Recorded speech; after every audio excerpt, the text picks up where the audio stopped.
Bonjour à tous et bienvenue dans cette nouvelle vidéo. On se retrouve comme d'habitude pour parler films, pour parler séries, pour parler sorties au cinéma comme sur les plateformes de streaming, mais ça vous le savez, évidemment que vous le savez. Et si on se retrouve aujourd'hui, c'est pour parler de mon premier amour au cinéma, c'est pour parler d'Aragorn. Sans parler de Lord of the Rings, donc c'est pour parler de son interprète Viggo Mortensen qui nous revient au cinéma à la fois devant mais également derrière la caméra puisque c'est lui qui réalise le film dont on parle aujourd'hui et il n'en fallait pas plus pour m'intriguer malgré le fait que le film soit un western et que je ne suis pas du tout cliente du genre western qui me parle très peu, mais Viggo Mortensen, j'étais obligée d'aller voir ce film. On parle donc aujourd'hui dans cette vidéo du film Jusqu'au bout du monde que j'ai découvert au cinéma et dont j'ai eu envie de parler avec vous, ne serait-ce que pour vous faire un petit retour et parce que j'ai bien envie qu'on échange sur ce film parce que il y a des questions que je me pose et j'aimerais bien savoir si j'étais la seule à réagir comme ça pendant le film. Mais bon, je vous en dis pas plus, installez-vous confortablement, servez-vous un grand café, le mien est presque vide, ou un verre d'eau ou la boisson de votre choix. N'oubliez pas le petit like et les petits commentaires qui font plaisir, qui référencent la vidéo, etc.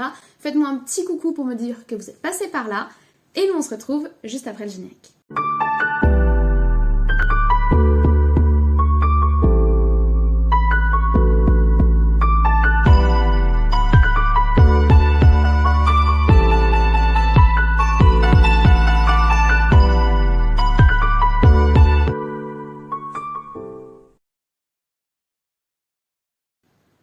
Alors, Jusqu'au bout du monde, de son titre original, The Dead Don't Hurt, donc la traduction, je sais pas, ils sont partis complètement en live quand ils ont traduit. Donc le titre original en traduction littérale, c'est Les morts ne peuvent pas nous faire du mal. Et ils ont traduit ça par Jusqu'au bout du monde, qui en soi n'est pas hors sujet, hein, c'est une expression Jusqu'au bout du monde qui est référée dans le film. Mais je sais pas à quel moment ils ont décidé que c'était le bon titre en français, je le trouve très peu pertinent, je trouve qu'il ne représente pas du tout, il ne reflète pas du tout l'esprit du film, alors que le titre original, The Dead Don't Hurt, est beaucoup plus proche, je trouve, de l'esprit du film. Donc... Même réflexion sur les affiches, l'affiche américaine reflète bien le côté western, l'affiche française insiste plus sur l'aspect romance très intime, etc. Et je trouve que l'affiche américaine est beaucoup plus travaillée, donc de ce côté-là, que ce soit sur le titre ou sur l'affiche, on y a vraiment perdu au change. Pour le coup, le titre en français, ça va pas du tout, et d'ailleurs, on va s'arrêter là pour le français puisque j'ai vu le film en VO, et qu'en version originale, le film est partiellement en français, puisque ce n'est pas un film américain comme on pourrait le penser, c'est un film à la fois mexicain, danois et canadien. C'est d'ailleurs pour ça qu'on trouve une partie des dialogues en français canadien, et merci à l'inverse du dernier film canadien que j'ai vu, qui sont Vampire Urbaniste et qui sont Les Chambres Rouges, ce n'est pas sous-titré. Et franchement, ça fait grave plaisir. Le québécois, c'est du français un peu différent, c'est comme une sorte de patois, mais franchement, c'est transparent, on comprend totalement ce qu'ils disent, et il n'y a pas besoin de sous-titres pour venir gâcher notre visionnage.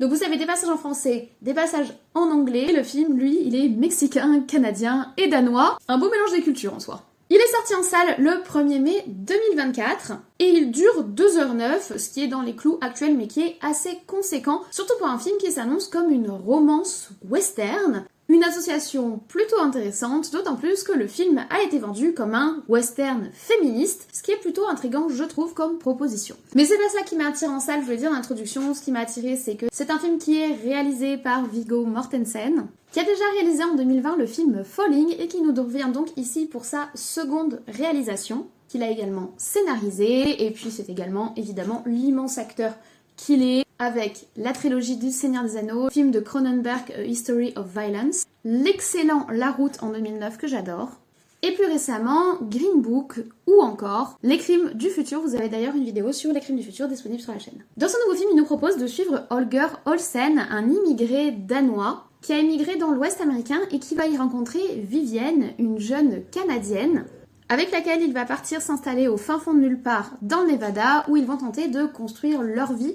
Cependant, à ce moment-là, éclate la guerre de sécession et Holger va décider de s'engager dans cette guerre pour soutenir son pays d'accueil et va laisser Vivienne seule pour affronter les hommes du coin qui ne sont pas forcément la définition de ce qu'on appellerait des mecs bien. Alors ce que j'ai trouvé plutôt intéressant dans le film, c'est déjà son scénario, puisqu'il nous propose, et je pense que c'est pour ça que certains l'ont qualifié de western féministe, non pas de suivre l'histoire classique du western avec l'immigré qui va s'installer dans le Nevada, dans un petit coin perdu, qui va aller combattre durant la guerre de sécession et qui va devenir le shérif du village, c'est-à-dire le héros classique du western. Mais cette fois-ci, bien qu'on suive la même trame, c'est pas à lui qu'on va s'intéresser, mais à sa femme, celle qu'il va laisser derrière lui quand il part combattre, celle qui va devoir l'attendre, et celle qui va devoir un petit peu faire sa vie seule au fin fond de nulle part. Et honnêtement, le parti pris est plutôt intéressant pour 2 raisons. Bon, déjà parce que c'est intéressant de mettre en avant une figure féminine dans un western, c'est pas dans la tradition du western, mais surtout c'est intéressant de mettre en avant une figure féminine qui n'est pas une vengeresse héroïque qui combat arme à la main quand on a pu la voir dans d'autres films. En soi, le western a déjà mis en avant des femmes. On pense au récent Jane Got a Gun avec Natalie Portman en 2016, The Homesman en 2014, et on peut également penser à des westerns des années 60-70 par exemple, comme Il était une fois dans l'Ouest. Même Marilyn Monroe s'était prêtée au jeu du western. Où on ne retrouve pas seulement des belles blondes, mais si on cite par exemple Johnny Guitar, on peut retrouver des femmes fortes, armes à la main, dans les anciens westerns. Donc en soi, des femmes dans le western, ce serait mentir de dire le contraire, mais là ce qui est intéressant, c'est que c'est ni une femme héroïsée, ni une femme victime, ni une femme sidekick du personnage principal qui nous est proposée, c'est une femme qui va être notre sujet central dans l'histoire. En fait, on va voir avec elle l'envers du décor. On a l'habitude de voir la partie héroïque, la partie guerre de sécession, la partie je deviens shérif, la partie courons après la vengeance, et on a rarement l'occasion de voir un western plus calme, plus plan-plan et plus quotidien. On va simplement suivre l'histoire d'amour, la construction d'un foyer et l'attente, voire la survie de cette femme alors que son compagnon est parti jouer les héros de western dans un autre film, on pourrait dire. Et si je trouve que le parti pris est super intéressant, malheureusement sur 2h09 de film, c'est pas si prenant que ça. Le film est super bien réalisé. Visuellement, il est superbe et franchement, Viggo Mortensen derrière la caméra, il assure. On a des visuels qui sont magnifiques, qui sont en plus enrichis de très beaux décors, de très beaux costumes. Hollywood sait faire de magnifiques westerns et là on est clairement à la hauteur. Tous les paysages du Nevada qui nous sont montrés sont sublimes. Je trouve on verse dans le cliché juste ce qu'il faut pour pouvoir retrouver les codes visuels du western, mais sans avoir non plus 2 mecs qui se font face dans une ruelle en essayant de tâter leur flingue avec une petite buisson qui passe au milieu. Vous voyez, on n'est pas dans ce cliché-là, mais on va quand même retrouver, on va dire, le saloon, le shérif, le méchant tout en noir, le gentil avec un cheval blanc. On a quand même cette opposition noir-blanche, mais qui est extrêmement diluée, qui nous permet d'avoir des repères, qui nous permet de retrouver les codes du western sans non plus trop versé dans le cliché. Donc au niveau du décor dans lequel on plante notre histoire, tout match et franchement ça fonctionne très très bien, mais malheureusement en soi le film n'a pas assez de choses à raconter pour nous tenir en haleine pendant 2 heures. La romance est quotidienne, la vie est quotidienne, la plupart des événements sont quotidiens et ils sont pas non plus outrageusement exploités. En plus, on a quelque chose de très désagréable durant le film, c'est qu'on n'arrête pas de sauter dans le temps. Et franchement, au début, je n'avais pas du tout réalisé que la majorité du film se passe en fait dans un flashback, parce que dans le flashback, il y a des flashbacks et du coup, on a plusieurs temporalités qui se s'entrechoquent dans le film, ce qui n'est pas du tout clair à la base. Et j'ai passé les 20 premières minutes du film assez perdue à me demander où était passé le gosse. Il y a plusieurs moments d'ailleurs où je me suis retournée vers mon pote en me disant mais ils en ont fait quoi du gosse, ils l'ont bouffé. Donc j'étais vraiment larguée au début. Alors déjà de base j'aime pas les flashbacks trop lourdingues, mais là je trouve que ça n'enrichit pas du tout l'histoire de l'avoir commencé comme on la commence, et je pense qu'ils auraient dû choisir une approche un petit peu plus chronologique pour moins perdre les spectateurs. En tout cas moi j'ai été assez perdue, d'autant plus que l'histoire est quand même très longue. Ce que raconte le film en soi c'est intéressant, mais c'est pas intéressant sur 2h09. Ça aurait été super méga intéressant sur 1h35, 1h40, mais là il y a clairement une demi-heure en trop qui viennent alourdir quasiment toutes les scènes. Et ce malgré le fait que le film profite d'un acting hyper riche. On a 2 excellents acteurs,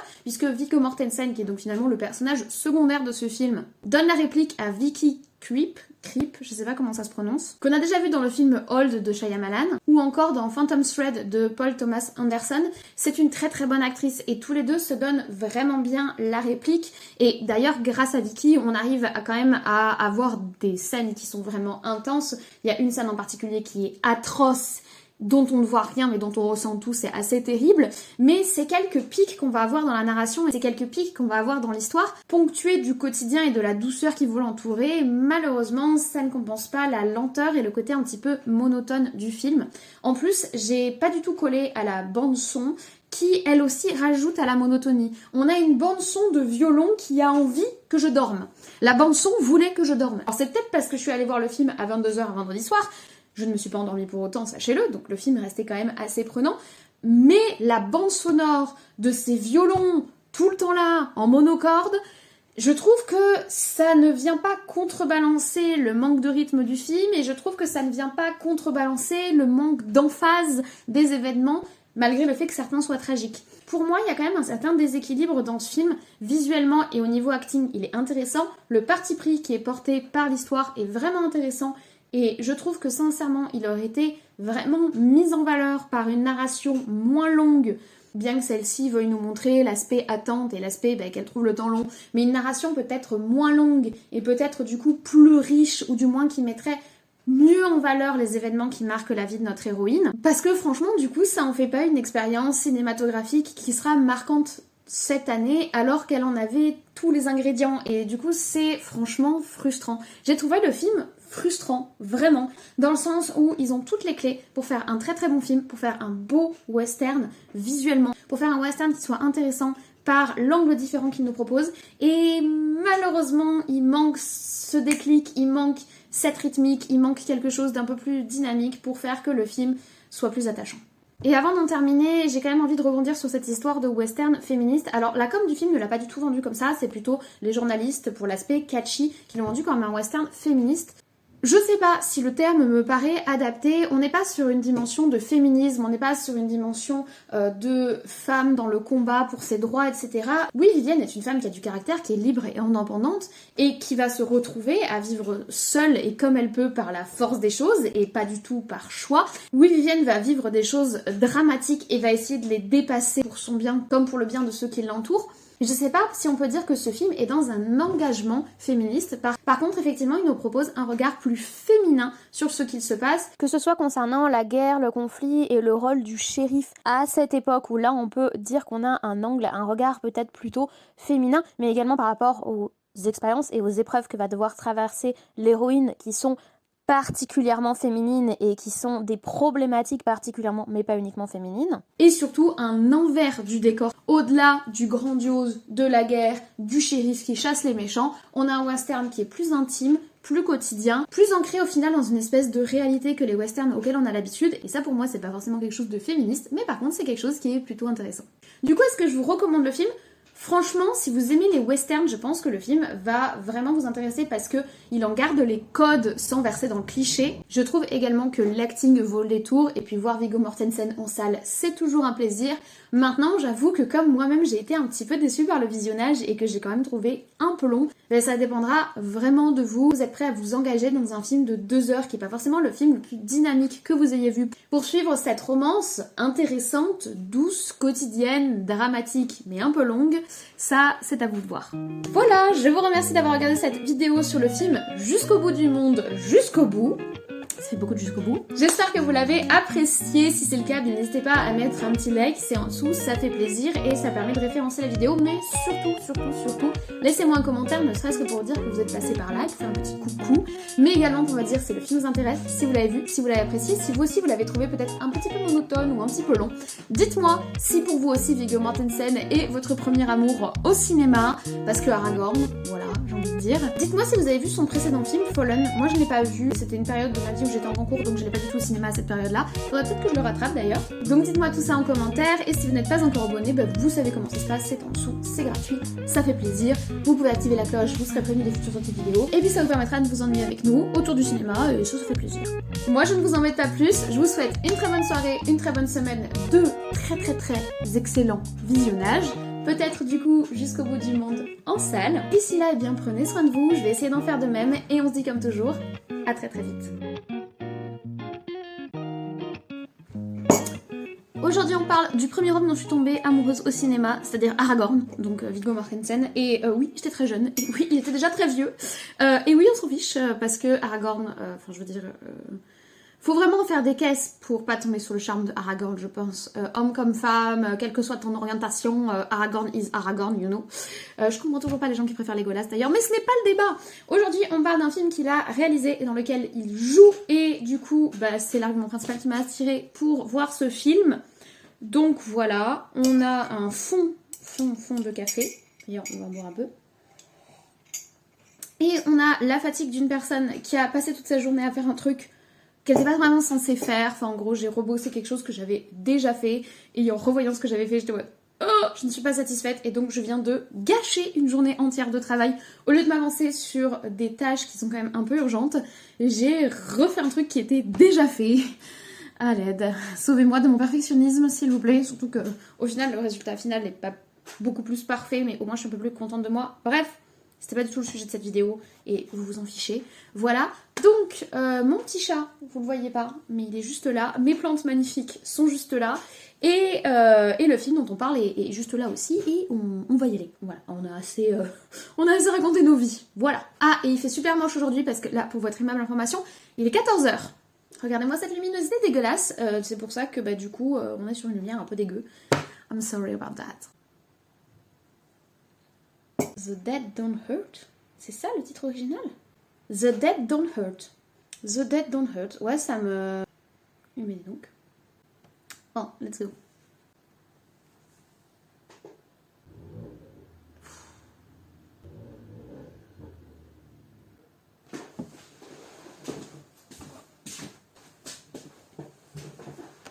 On n'est pas dans ce qu'on pourrait appeler un western spaghetti.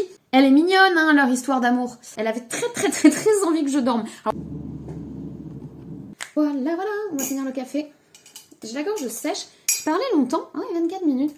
J'ai beaucoup parlé pour ne rien dire dans cette vidéo. Vous allez avoir beaucoup de cuts. Je pense qu'elle sera beaucoup plus courte que ce que j'ai filmé. Là, je suis à 24 minutes. Je pense que la vidéo sera beaucoup plus courte parce que j'ai beaucoup...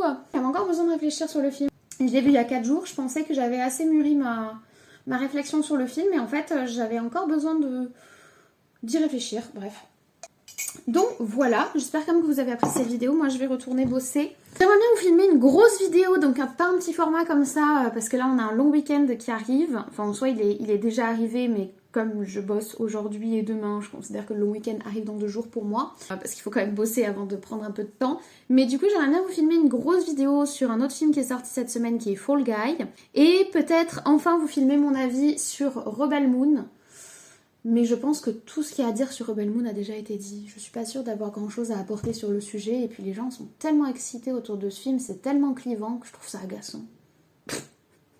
Honnêtement, les films qui clivent comme ça, moi ça m'agace à chaque fois. Enfin je veux dire, de toute façon c'est pas le sujet de cette vidéo. J'ai aussi vu Les Cartes du Mal. Dites-moi si vous voulez un avis sur le film Les Cartes du Mal, qui est un film d'horreur qui est sorti cette semaine.